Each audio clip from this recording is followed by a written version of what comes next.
Salut tout le monde, j'espère que vous allez bien. Aujourd'hui, j'ai choisi pour vous un exemple d'un examen qui porte sur la poésie. J'ai choisi pour vous un joli poème de Charles d'Orléans. Suivez avec moi. Si vous préférez, je fais la lecture, d'accord? Le temps a laissé son montant, de vent, de froidure et de pluie. Il s'est vêtu de broderie, de soleil luisant clair et beau. Il n'y a bête ni oiseau, quand son jargon ne chante ou crie. Le temps a laissé son montant, de vent, de froidure et de pluie. Rivière, fontaine et ruisseau portent en livrée jolie. Gouttes d'argent, d'orfèvrerie, chacun s'habille de nouveau. Le temps a laissé son menton, de vent, de froidure et de pluie. Et s'est vêtu de broderie, de soleil luisant clair et beau. Donc, euh, Tout d'abord, la première question va porter sur la forme. D'accord? Genre littéraire. En genre littéraire, tout le monde sait qu'il s'agit de la poésie. D'accord? La poésie. Thème, à partir de la lecture, vous devez découvrir qu'il s'agit de la nature, puisque le poème parle de la nature. Le temps a laissé son montant, le vent, la froidure, la pluie, d'accord? Le soleil. Donc il y a les mots qui, euh, qui, qui ont une relation avec la nature, d'accord? Le thème, c'est la nature. Vous pouvez avoir d'autres poèmes qui parlent de la nature ou bien par exemple, la nature, la mer, la séparation, l'amour, etc. D'accord? L'auteur, c'est tout simplement Charles d'Orléans. Vous pouvez écrire Charles d'Orléans dans l'auteur. J'ai évité de dire le poète pour savoir. L'auteur, c'est Charles d'Orléans. Nombre de vers, il faut compter les vers. Nombre de vers. Un, 2, 3, 4. Donc 4 plus 4 c'est 8. Plus 4 c'est 12. Plus 4 c'est 16. Donc, dans ce poème, il y a 16 vers, d'accord? 16 vers. Donc, nombre de strophes. Qu'est-ce qu'on a dit pour la strophe? La strophe, c'est la groupe du mot séparé par... qu'est-ce qu'on a dit pour la strophe? C'est un groupe de vers, c'est un groupe de vers séparé par un blanc. D'accord? Si vous remarquez qu'il y a strophes, quatre strophes dans ce poème. Donc, euh, Type de strophe. Si vous avez remarqué que chaque strophe contient quatre vers, donc ils sont des quatrains. Donc, quatrains.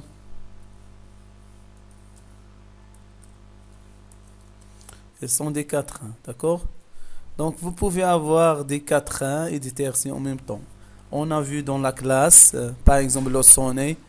Par exemple, le sonnet contient. On a vu dans la classe, par exemple, la forme du sonnet, qu'il contient deux tercets, deux quatrains, pardon, et deux tercets, d'accord? Deux quatrains et deux tercets. Donc, c'est la forme euh, du sonnet. Donc, euh, pour ce poème, il contient seulement les quatrains, quatre vers, quatre vers, quatre vers et quatre vers, d'accord? Donc, quatre vers, ça se fait quatre quatrains, d'accord? Donc, il y a le quatrain qui contient quatre vers, le tercet qui contient trois vers, d'accord? La question numéro 2 porte sur la compréhension. Faux et vrai, d'accord? Répondez par faux et vrai. Le poète annonce la fin de l'hiver ou non. Donc, le temps a laissé son montant. Donc, lorsqu'un homme laisse son manteau, pourquoi elle laisse son manteau? Parce que le vent et la froidure ou la pluie passent. D'accord? Donc, il n'y a pas ni pluie, ni vent, euh, ni froidure. Donc ça montre que tout simplement que l'hiver euh, a passé. D'accord? Donc c'est vrai, donc c'est vrai. Donc c'est vrai. Donc dans ce poème, le poète parle positivement du printemps, pardon, du printemps. Donc c'est bien, donc c'est vrai parce que si vous avez lu le poème, vous avez remarqué que le poète parle d'une manière positive de de la saison du printemps, d'accord? Lorsqu'il dit goutte d'argent, d'orfèvrerie, également en livret joli, ça montre que le printemps encore, ça montre que le poète parle positivement. Donc, qu'est-ce que signifiait le soleil luisant, clair et beau? Donc, toujours les questions de compréhension. La signification, ça montre du soleil luisant, clair et beau. Ça montre que le temps, ou bien le ciel au printemps, il est clair, contient le soleil luisant, brillant, d'accord? Clair et beau, donc le temps n'est ni froid ni chaud, donc ça montre que le temps est beau. Donc tout ça, d'accord? Quels sentiments les animaux ressentent-ils? Donc ça, les animaux, si on va directement euh, donc ce vers, dans ce vers, le poète exprime que les bêtes, les animaux bien sûr, euh, chantent.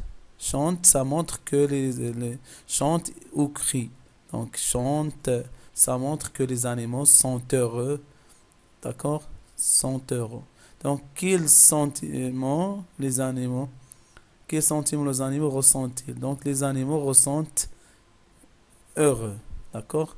Donnez les rimes, donc les rimes de la première strophe et la deuxième strophe.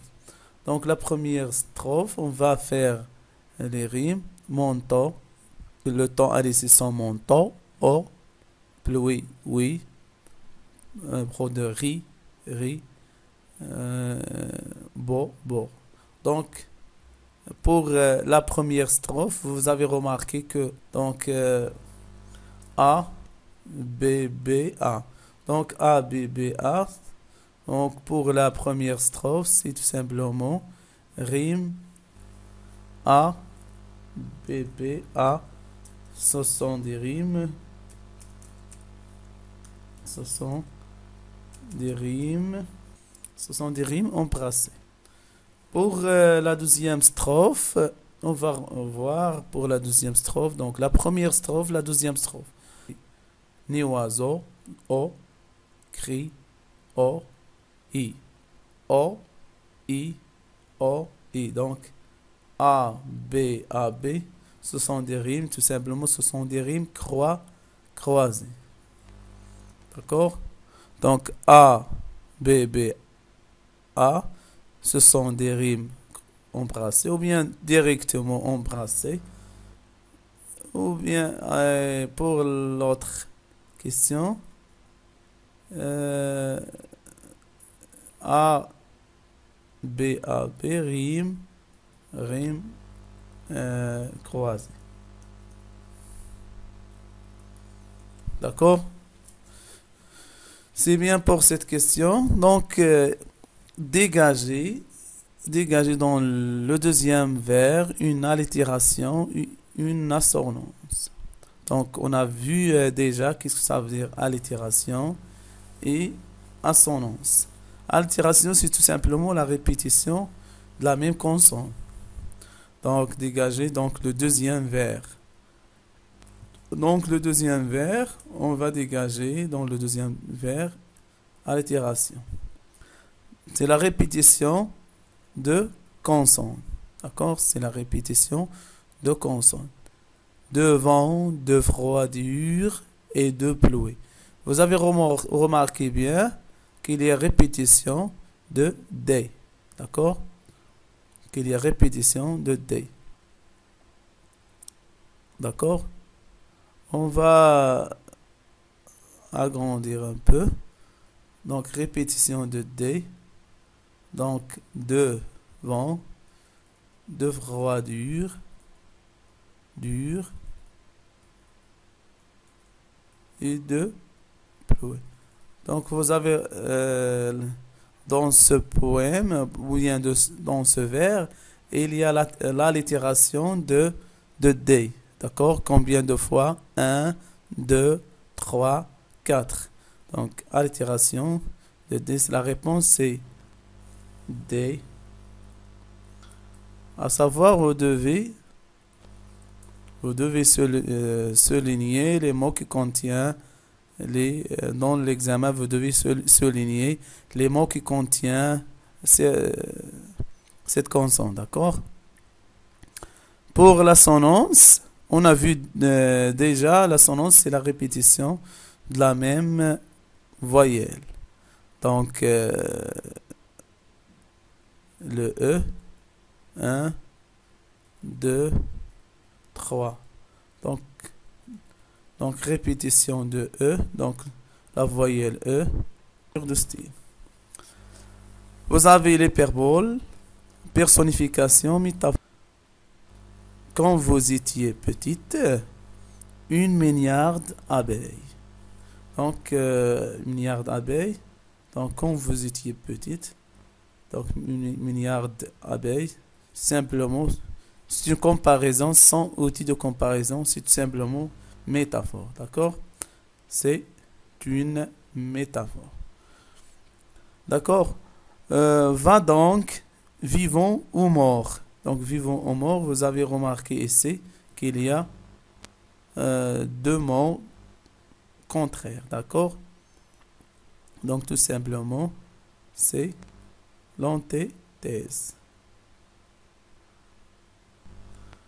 Donc, et c'est vêtu de broderie. Le mot vêtu, ça montre que la nature vêtue. Donc, la nature vêtue, ou bien les arbres vêtus. Donc, le mot vêtu a une relation avec l'homme. Tout simplement, c'est la personnification, puisqu'on a attribué une caractéristique humaine à la nature. Donc, c'est la personnification. D'accord?